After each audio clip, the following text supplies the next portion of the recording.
My name's Ravi Bindi, and I'm with my co-chair, Tony Walton, and we'll get you through this session.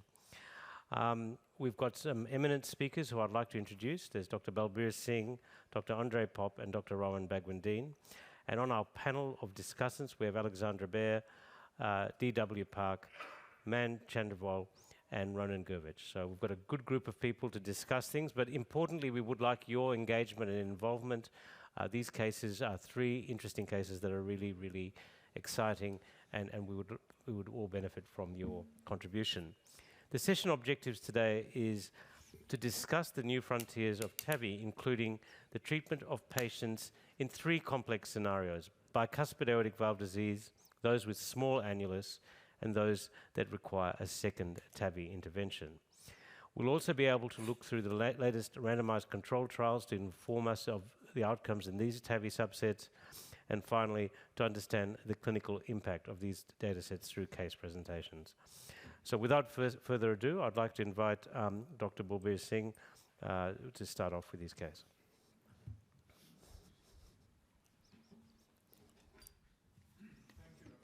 Introduction, and we go on straight to the case without wasting any further time. So let's look at this patient and see what could have been done better.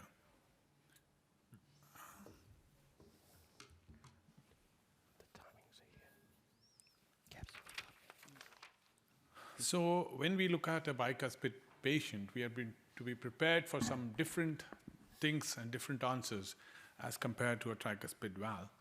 So we need a valve which gives us a round appearance. We know that a bicuspid is an elliptical issue. So we need coronary interventions in these young patients. So the bicuspids are younger, heavy calcium, difficult to treat, and have a totally different way of handling them. We have data both in favor and against bicuspid being treated with TAVI. So we had similar data in the TVT registry, and then we had some different data of use of bicuspid in the trial. So if we look at SAPIEN 3, it can give us very good PVI and very good areas in the bicuspid valve. So we have a platform which can help. Of course, in a young patient, so the bicuspids are much younger than the tricuspids world over, and especially in our country. And we need them to have a good coronary access. So shorter frame is always a good idea in these patients. So let's go on straight to our patient. So 39 years old. So you would question me, what the hell is going on? 39 years going for a TAVI. Now this guy has had polio in the past, has a short neck, short limbs, and a deformed chest. He came actually no past history of any known heart disease. He comes to the hospital, multiple episodes of ventricular tachycardia, CPR done. The anesthetic tried to intubate him, couldn't intubate, so they had him on ambu bag, and he had a cardiac massage for almost 15 minutes. He was revived after multiple DC shocks and came around. At that stage, we did an echo and found he had severe aortic stenosis. His mean gradient was 84 and ejection fraction of 30%. So we have a bad situation. He's on inotropes, on a non-invasive ventilation, and just almost salvaged. CTVS team, the vascular team, was called into picture, and they said nothing, not touching him at all. And I remember this was a Saturday when we got this patient. And we knew that we had to do something urgently to save him. Otherwise, we're going to lose him even if we waste the next few days. So we get in the CT on the same day, talk to the family, and the family is willing that we should do something.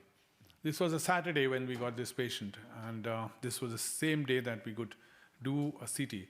So if you look at the SOVs, very big, the heights were excellent, and you see some ascending aorta dilatation. This was coming as 4.4. Look at the calcification, heavily calcified valve with a raphe which is completely calcified. Extremely bad calcification. The angle was okay, 53 degrees, but the intercommissural distance was 31. So a large valve. And now if you look at the annular dimensions, so we had an area of more than 1,000. Such a huge valve we had. So this bicuspids, either they're small or they're too big. So area of 1,000 had never been treated in our country before this case, and the Edwards team was a little bit reluctant to give us the valve at that stage, but we had no option. But we did an area-derived measurement, and it came out to be 29. So we had an intercommissional distance of 31, an area circle method telling us the area. So in bicuspid, the anchor is little above the annulus. So if you have, even if you have such a large annulus, you will anchor 3 millimeters above it. So this is the area around 3 to 4 millimeters above the annulus. The femorals were also a little bit challenging. The average diameter was 5, but no calcium, and the straight excess on the right side. So young patient, annulus area more than 1,000. All the risks were there of valve embolization. So heart team approach has been taken into consideration. And we need some future thinking also for this patient.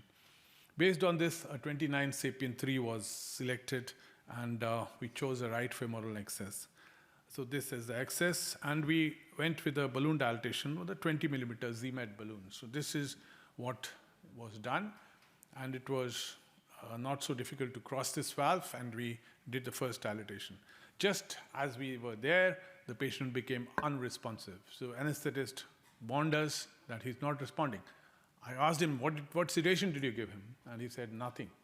So we had a completely unresponsive patient on the table right there. What would I do? Concentrate on the neuro part, or we have a valve prepared, go ahead and just implant the valve and think about it later on. That's what I thought. And so we went ahead and put the valve right in there without thinking what was going on. And fortunately, even the first dilatation was good enough. We didn't have to do the second tap. And now was the time to concentrate on his brain. And he was not responding at all. So my first reaction was to do, and it was a Sunday. You know, we were doing this as an emergency on a Sunday. So I didn't have the neurointerventions team with me in the hospital. So we had to do ourselves. So we put in a catheter on both the carotids. The right one was normal, but the left one was completely gone. You see the MCA is totally occluded. And now I do have any neurointervention skills, and the neurointerventionists would come 1 hour later, and that wasn't enough time. So we put whatever we learned from acute MI interventions, we put in the embolic suction device and sucked out so much material. You see this material, this has been sucked out. Patient became stable, his breathing was stable, but he was still unresponsive. We got a tracheostomy done, and later the neuro team and the neurointerventionist team came in and they saw the angiogram. They said nothing more to be done, just wait now. He had cerebral edema on the next following week, for which a hemicarotenotomy was done. And then he started recovering. And he recovered to live and have a normal life. He has minor speech abnormalities, full movement recovered. Mean gradient is 6 at 1 year. Ejection fraction is normal. He's resuming a normal life at this point in time. So what went well was a case planning.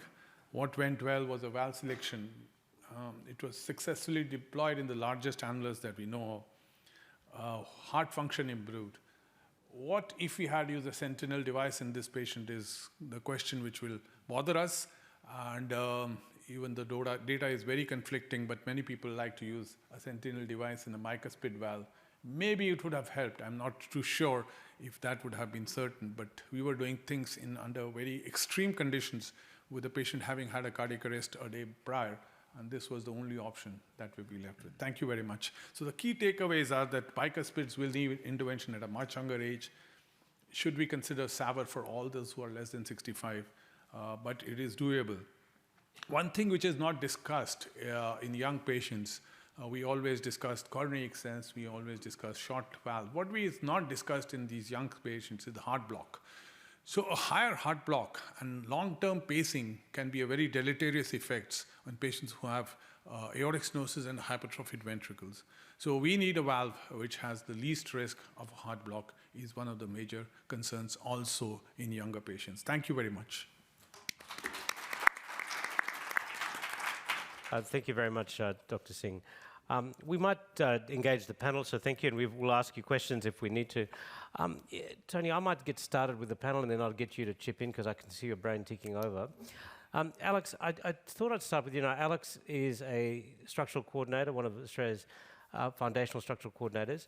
Alex, when patients come to us that are young, that have to think about future lifetime planning, what sort of discussions do you have with them, or what's your sense of what they want? I think one of the most common questions that patients always ask us is, how long is the valve going to last?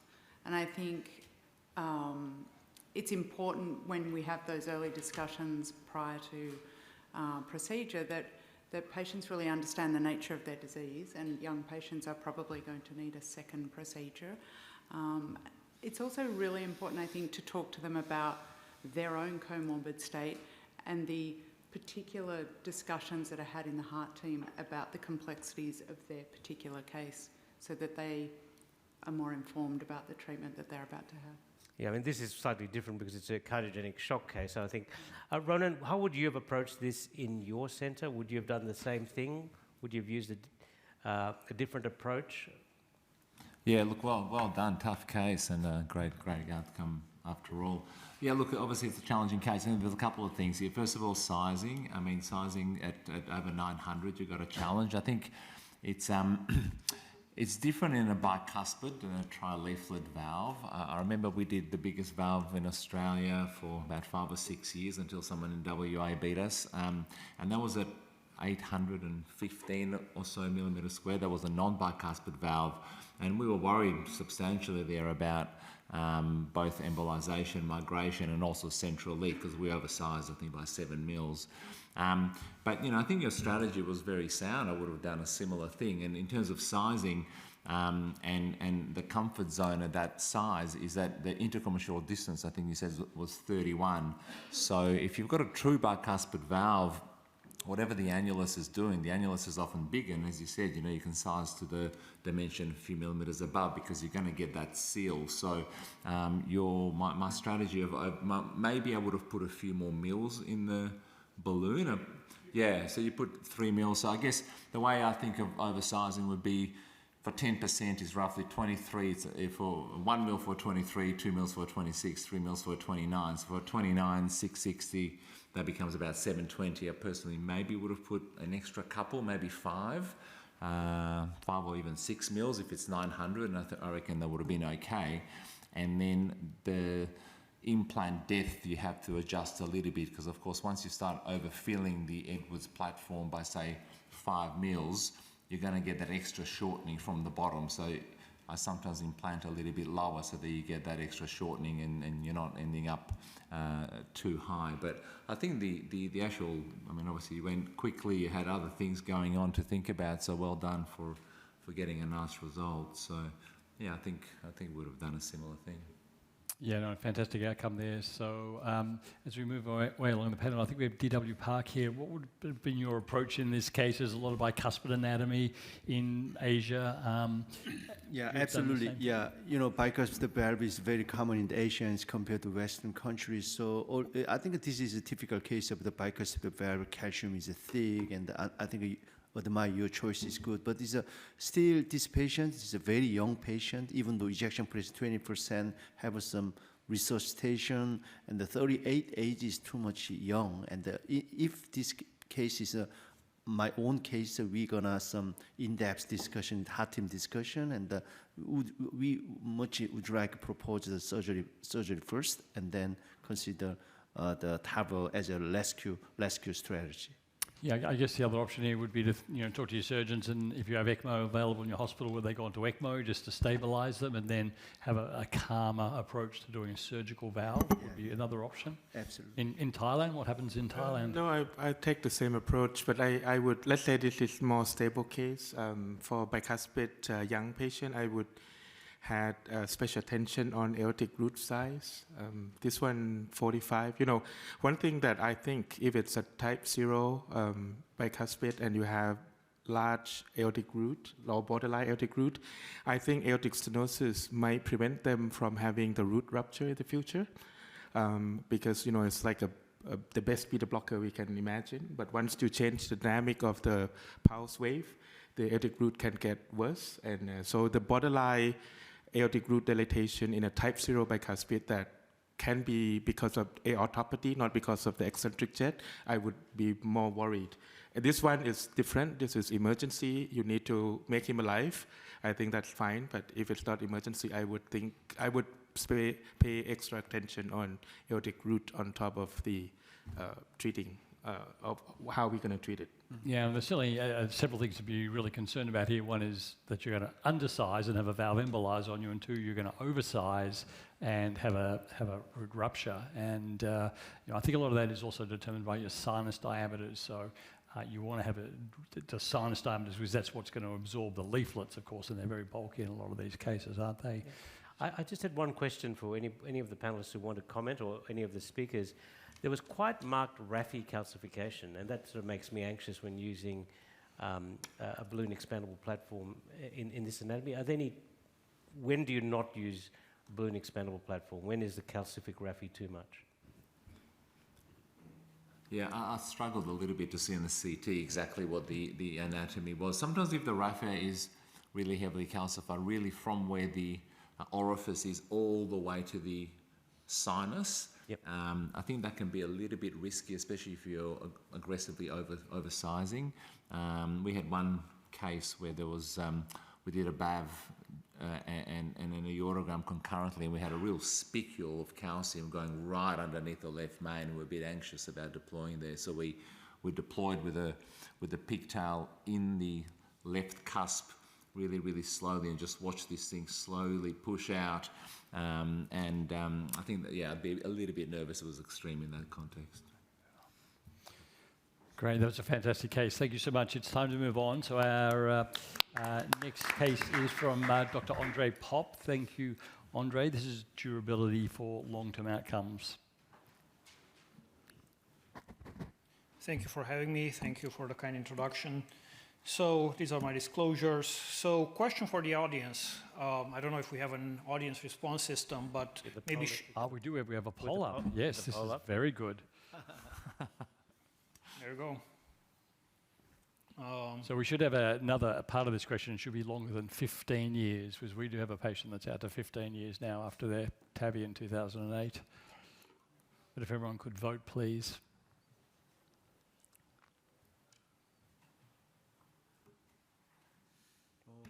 Oh, good.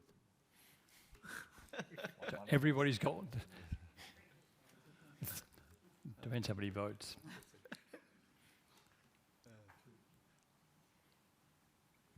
so it's good. We have a fair amount of valves that have lasted a long time, so that's exciting. The number seems to be picking up. So yeah, I think this is great. Let's go back to the slides if you don't mind. Okay, so this is my patient, 47-year-old man, childhood Hodgkin's lymphoma. He had chest irradiation, mantle irradiation, mitral valve repair that failed. Then they did a mitral valve replacement. The surgery took 13 hours. The patient had moderate aortic stenosis, and the surgeons got out, and they were grateful to get the patient off the table. They did not want to tackle the aortic valve despite the fact that it was moderate. He later had another Hodgkin's lymphoma. He's married, he's got a little kid, he wants to live, and he's actually quite functional. He's got severe AS, his ejection fraction has dropped. His annulus area is 269, his perimeter is 60, and his sinotubular junction diameter is 16.3. I don't actually know if there's any relationship between this small annulus and the fact that he was irradiated as a child. I don't know if there's any literature on that, but it's certainly very unusual for a Caucasian male to have such a small annulus. We looked at the anatomy and we put in simulated valves. We put a 20S3 at 80/20 that fell under the left coronary, and it was 4.5 millimeters away from the right coronary, so we were happy with that. We also put in every case, we put a simulated self-expanding valve. As you can see, the left coronary was about node 4.5. The valve to coronary distance was quite low in both situations, and the valve to sinotubular junction distance was non-existent. We actually sent the patient to, we had a surgeon see him. The surgeons expressed absolutely no interest in dealing with him. I had to basically try to help this guy. One thing I want to highlight is there is actually published data from Dr. Bapat's team that shows you that the smaller the root is, the higher the risk that you're going to have the risk plane above the sinotubular junction and above the coronary plane. So in smaller annuli, you not only have small annuli, but you also have small roots, and that increases your risk of coronary occlusion. So we put a 20 millimeter S3 Ultra Resilia at 70/30. I try to be even more conservative than what I displayed in the images. I got a 3.7 millimeters mercury on the table invasive gradient. I don't really rely on this gradient because the patient is sedated, so it's not really something that I lean on. This is the note from Lynn Hickman, our valve clinic coordinator, who we rely on heavily. And this is a month after the procedure. The patient feels great. She does mention that we post-dilated with a 20 millimeter true balloon. And despite the fact that the annulus was only 267, I felt comfortable doing that because all the calcium in this patient was in the sinotubular junction. It wasn't in the annulus. And in a young person, if you're talking durability, you want to have a well-expanded valve. So I wanted to leave a well-expanded valve behind, and I also wanted to leave a dock in case I need to put another valve in there in the future.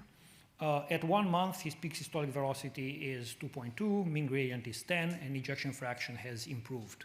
So this is success in my book. This is an analysis that was presented at New York Valves, basically looking at patients in partner registry and partner 3 RCT. They looked at small versus large annuli, and they basically showed there was no difference in durability. Also, in patients with gradients less than 20 and patients with gradients more than 20 at 5 years, again, no difference in durability. Again, from Dr. Chiche's group, similar data showing that in women and small annuli, there is no difference. So in my mind, you have to do it right the first time. Whether you do a TAVR or whether your surgeon is going to do a SAVR, you have to consider valve durability, you have to optimize for durability, and you have to think of the next valve that comes around. To optimize the TAVR for durability, you have to look at sizing and valve expansion, to also look at valve choice, valve sizing, and valve position for reproducibility. In terms of TAVR, you look at the platform, the size, the implant depth, post-dilation when needed, like we did in this case. Especially if you're going to do TAV in TAV, you definitely have to post-dilate. For SAVRs, we always ask our surgeons to review every case where we're going to put a bioprosthetic valve in, and we make simulations ahead of time. So we can understand whether the patient needs a root enlargement, a root replacement, or mechanical or a Ross. So valve durability is hard to predict in individual cases. Any valve can fail. Any valve that you can put in, it doesn't matter how old the patient is, it can fail. The patients are not compliant, the patients get lost to follow-up. There's many reasons why valve fails. Early data in women and small annuli is encouraging. We're going to have long-term data, but it's going to take about 5 years before we see real randomized 10-year data. That's it. Thank you. Great case. Thanks so much. Could I ask you one question? And in 10 years' time, what's the second valve you're going to put in him? So because I dilated it with 20, and because the guy is young, and I have no idea how long he's going to live. This guy wants to live. If this first valve fails, it's going to be no different with the second valve. If I put a self-expanding valve in there, it's still going to touch the sinotubular junction. I'm still not going to have an option. The fact that I was able to pre-dilate it, to post-dilate it with a 20 tells me that next time I can hit it again with a 20, I can put another 20 in there and keep going. I think part of the advantage with him is because he's been through 2 surgeries the risk of annular rupture is actually mitigated to some degree, right? So I think I can push this valve and I can put another one in if necessary. Great, thank you so much. What we might do is just have a little discussion for the end, Ravi, don't you think? Yeah. And then, so we might invite our next speaker up. So Rowan Bagwadine, our colleague from Australia. Rowan's going to talk to us about managing future interventions with valve and valve. Everyone, how do I get to that?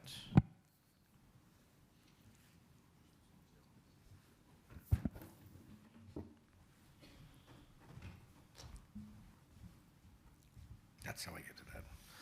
Sorry.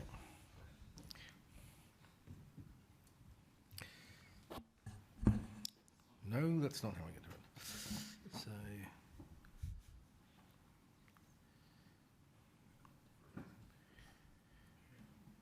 it's not a Mac. So, thanks very much for having me. Look, let's start at the beginning. This happened in June 2020. A patient of mine, 73-year-old, high risk. She had a pneumonectomy for CA lung. She's had a hypercoagulable stage. She's got pulmonary emboli.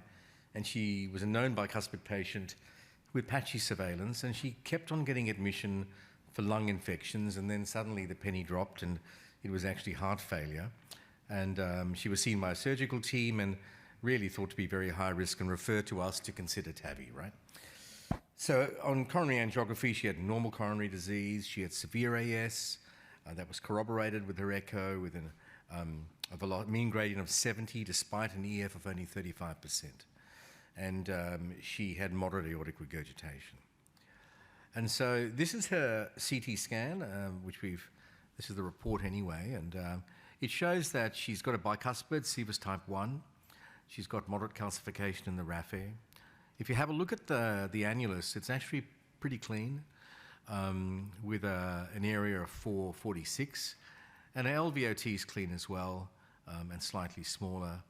Her sinuses are capacious, and really her coronary heights in the context of the sinuses are pretty good.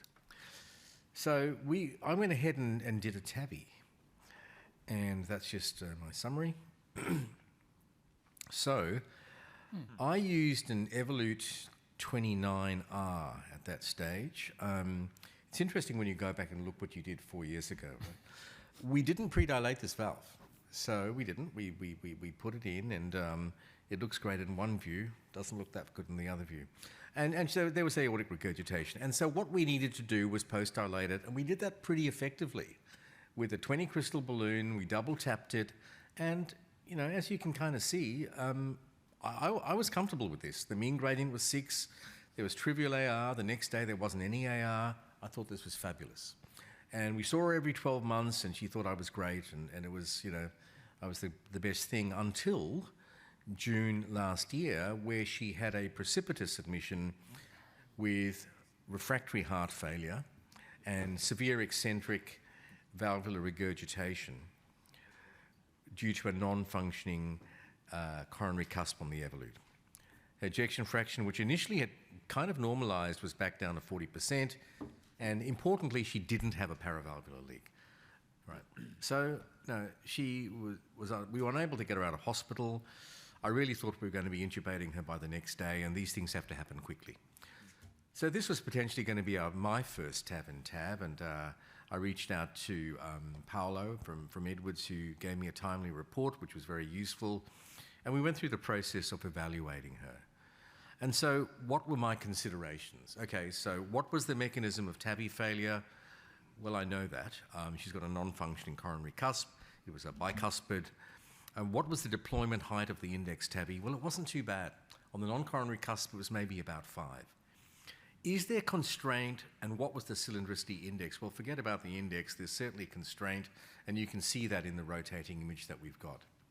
Another point that I didn't pay much attention to in 2020 was there commissural alignment of the index TAVI, and what was their relevance for access?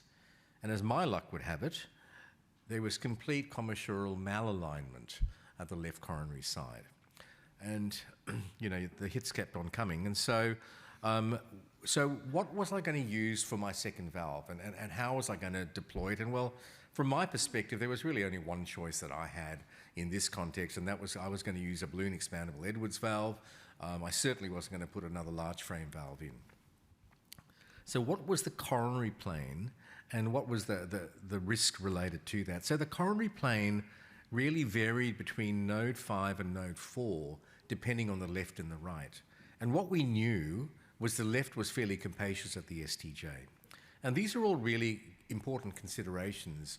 Another thing that I thought about and I didn't know much about was leaflet overhang and what was the implication of that. I didn't know, but I knew that there was a non-functioning leaflet, and it comes into play when you decide what level you're going to implant your valve at. And here you can see the higher you implant, the less overhang, the lower, the more overhang, and vice versa when it comes to coronary plane. So this is just briefly to show you that if you look at the VTCs of these valves, it's capacious on both sides. The left was about 7+, and so was the right coronary. There was evidence of constraint of the valve, but it was suitable for a 23 Ultra, node 4 to 5, depending on my risk of concern. So we went ahead and performed the procedure, and this was lungs off, and we did a very slow inflation, and this really is sort of like a mitral valve and valve inflation. It was super slow, and we were able to do some gentle alignment of the valve as you do it. One thing you've got to note is when you think you're perfect in 2 dimensions, you're brought to earth, and it's a 3-dimensional structure, right? And so we thought this was a great result, and I was really happy with it. We did a CT scan, which shows it's not bad, but in a 3-dimensional structure, we really are between node 4 and 5. It just doesn't, even if you're coaxial, it's just the way the valve will sit and implant. We were very happy with this. She got better immediately, as they do with aortic regurg, and she went home a couple of days later. This is a DASI post-procedure reproduction, which showed good circularization of the valves. And this is what I really like. It's 4 to 6 weeks post-TAVI. I've got a mean gradient of 6 on her echo, her transthoracic echo. So that was fabulous.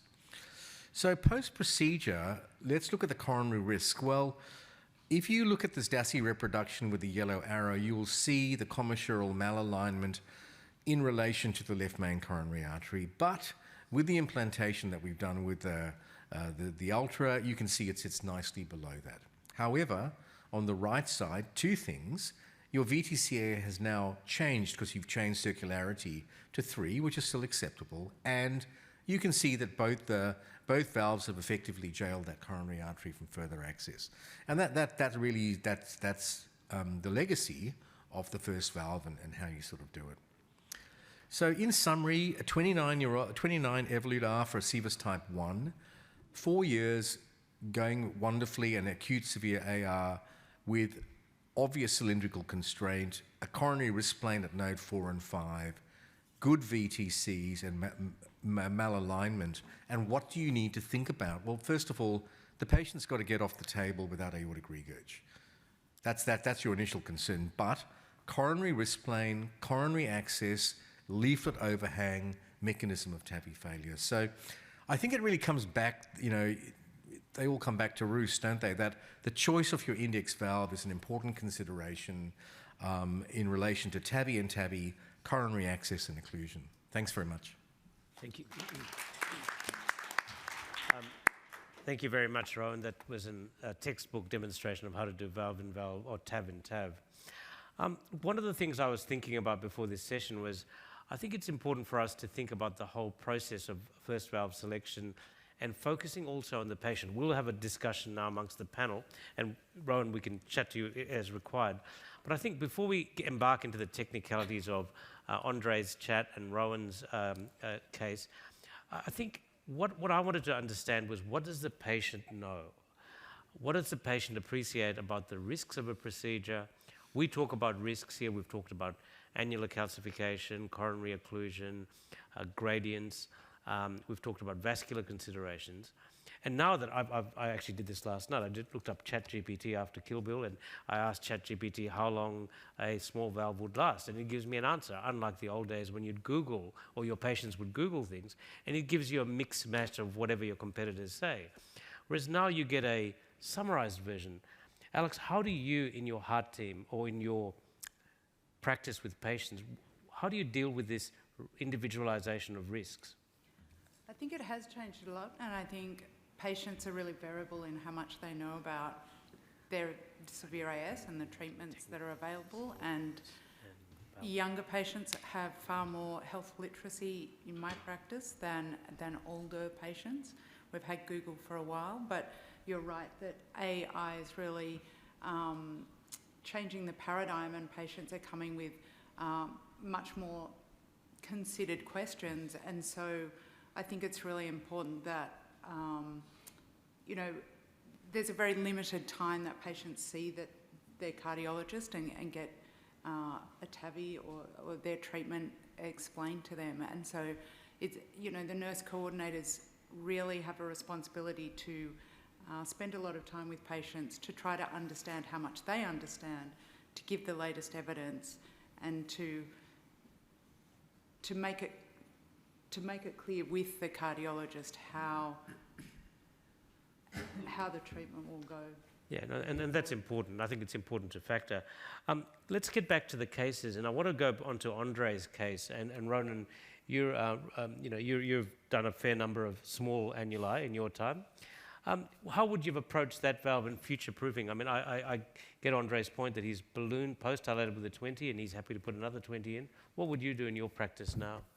It's funny you say that because I did a 20 on Thursday and it was keeps highlighting that I've done the most 20s in Australia. I didn't want to say that. I think there's a few in this room that might be competing with you. So. Mean gradient across our whole cohort is 13 millimeters of mercury, so it works. I would have done the same, to be honest. I mean, I think, you know, as a young guy who wants to live, I didn't quite catch the sinotubular junction width, and I'd be interested to... I think. Sorry? 1.6. Yeah, that's a real challenge, right? So, one of the biggest challenges I find with 20s or lifetime treatment is that it's a competing balance between, if you're putting in a small valve, I think there is maybe some merit to sticking it high. So you kind of do want the leaflets as high as you can. So we tend to implant, 595. But then for that patient, if your sinotubular junction is only 16, and if you're going to get the valve towards the sinotubular junction, then you've sort of taken out the option of a valve in the future. So hence why when I first see the 20 millimeter valve 70-30, initially it's like, oh gee, that's quite low. But in fact, that's exactly the right strategy for that patient, because if you end up with a gradient slightly high and you didn't, you've set them up for another valve in the future. So there's plenty of space there. So, I mean, I think I would have done the same thing. And if the surgeons say no to him, then you've got to set it up so that he has another option in the future. And I think, as you say, he's got another 20 millimeter valve in the future as a viable option and a safe option.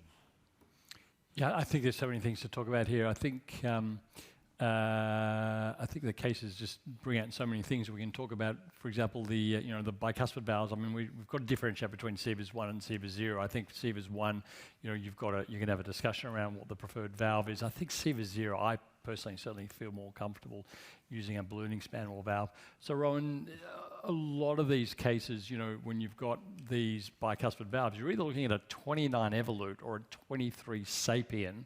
And I wonder if your 29 Evolut failed prematurely because it was a CVAS 0 and therefore, or CVAS 1, I'm sorry, and it was eccentric when it deployed, so maybe the leaflets are pinwheeling, so maybe they would have been better off with a Sapien valve first. Look, what Tony, was driving your decision-making at that time? What was driving our decision-making was what we were most comfortable deploying at the time. And that often happens in practice, and that's right? super important, absolutely. That's what that was. We were, at that stage, we were probably, a higher Evolut center, and, the calcification, which needs, you need to do a lot of these cases. And so you can see that we didn't really truly appreciate the new algorithm to bicuspid valves. We didn't pre-dilate, which is really mandatory now. But, those, and we were back in the stage where, if you'll remember, Tony, with Evolut, we didn't pre-dilate. We just put it in. And so at least we had the presence of mind to move to the RHEIA and see the constraint, and do the post-valve on it. So that honestly was the reason why, because at the moment with for some reason we do maybe 15% of our cases are bicuspid, 99% of them are balloon expandable. And, the discussion point about the calcified raphe is an interesting one. It doesn't mean you don't use it. It means you can undersize it, but you can also watch the way it travels, and it's all depending on what the calcification on the opposite side will do for the counter-coup sort of force. Yeah. Yeah, and I think some of that, we've done very few young SIVA zeros. They go to surgery still in Australia, and but I think we are starting to move into that. So I'm just wondering what happens in Thailand, Dr. Chandravamol. What are you doing with your younger bicuspid patients? Do you still send them for surgery, or are you looking more to do TAVI? And if so, how are you choosing your valve?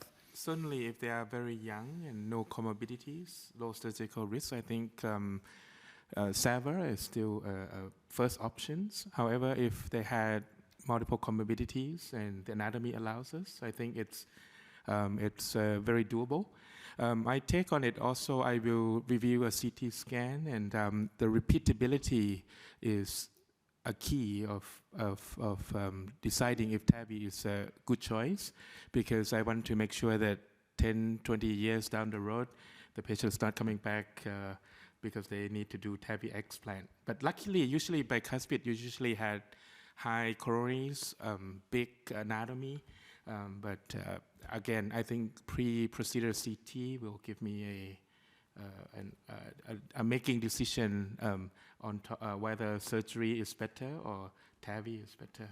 DW, do you, CT, you got me thinking, we do CTs beforehand, but DW in Korea, are you doing CTs routinely post-TAVI to assess? No, unfortunately, I think because of the cost restraint, but TAV in TAV, I think we should do it a must to do follow CT, but in native TAVI, I don't do it.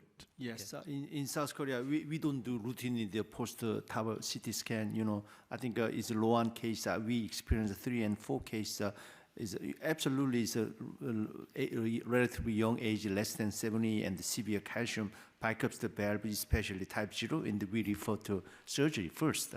And then some case, as like a low-one case, we didn't do, if we do predilation and after insertion of evolute, and there is a very elliptical, even though there is no pressure gradient, we are now gonna do more post-dilation using true balloon, and the non-compliant balloon is much better, make the concentric configuration that is important. I think a main mechanism of the early failure is some eccentric, configuration would work. And the second, another point is about the RHEIA case, and we are still concerning about the very small annulus, and we are freely use the SAFM valve is 23 and 26, 29, but in some cases in the requiring 20-0, we much prefer the evolute.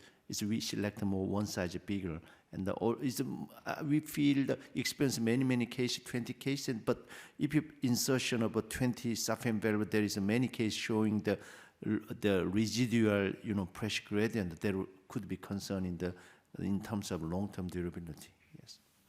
Do you have any thoughts about the double tap on the SAPIEN valves? We've just started doing it and think it's a good idea, but it's more instinctive than science-based. Any thoughts on the double tap approach? Double tap approach? Yeah, double tap, is it using the same, expanding the balloon twice to the same volume? Yes. But I think sometimes to consider with the not many cases. Yes. Andre, I saw you were putting your hand up in response to that remark about durability. So my concern about putting remember the valve sizing is in both TAVR and surgical valves is kind of random, right? Each company defines what they consider the valve size, right? So a 34 Evolute contains a 24 millimeter valve.